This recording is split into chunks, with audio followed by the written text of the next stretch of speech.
You've probably heard the word holy before, or at least sang it in a church song once or twice. And for most people, this idea is really just connected to being a morally good person. So God is holy because he's morally perfect. Yeah, that is part of it. But in the Bible, the idea of holiness is even bigger and more rich. What it's really describing is how God is the creative force behind the whole universe. He's the one and only being with the power to make a world full of such beauty and life. And so all these abilities, they make God utterly unique, which is the meaning of the word holy. So a helpful way to think about God's holiness is by using the sun as a metaphor. The sun is unique, at least within our solar system, and it's really powerful. It's the source of all this beautiful life on our planet. And so you could say that the sun is holy. And you can actually take this metaphor even further in that the whole area around the sun is also holy.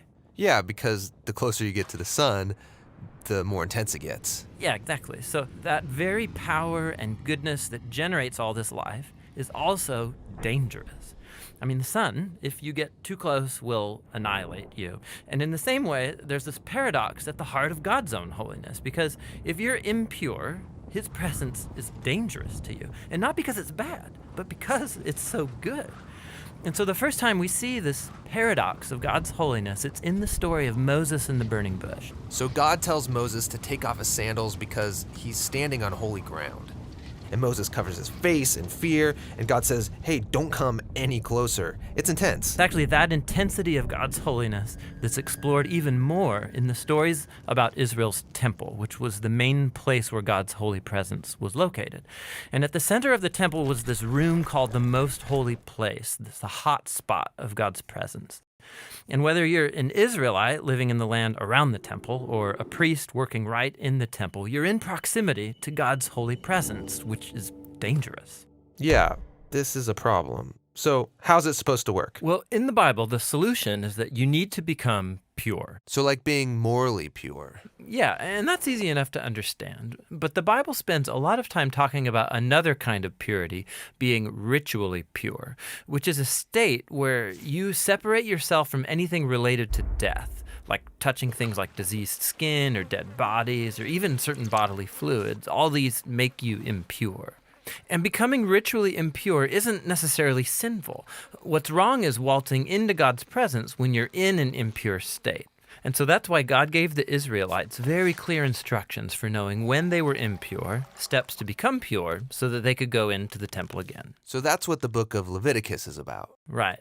But it doesn't stop there. This idea keeps developing. So later in the scriptures, we find this really interesting story by a prophet named Isaiah. And he has this crazy vision where he's in the temple and he's right in God's presence. He's totally terrified. Yeah, he knows the rules. He shouldn't even be in there. And he's worried about being destroyed. And then this crazy creature called a seraphim. Yeah, that is a crazy creature. Totally. So it flies over with a hot coal, and then it sears Isaiah's lips with the coal and says something really weird. Your guilt is taken away, and your sin is atoned for. So this burning coal somehow makes Isaiah pure. Yeah, it's remarkable because normally if you touch something impure, it transfers its impurity to you. But now here's this new idea where you have this coal, this very holy and pure object, and it touches Isaiah, and it transfers its purity to him. Isaiah is not destroyed by God's holiness. He's transformed by it. I mean, the implications of this are just huge. But there's one more development. This time from another prophet, Ezekiel. And he has this vision where he's standing at the temple and he sees water trickling out from it. And then that water turns into a stream, and then it grows into a deep river that starts flowing through the desert, leaving this trail of green trees behind it. And then it flows into the Dead Sea, making everything fresh and alive. So instead of becoming pure first and then going into the temple, here God's holiness comes out from the temple, making things pure and bringing them to life. What does it all mean? So we don't know until we meet this man, Jesus.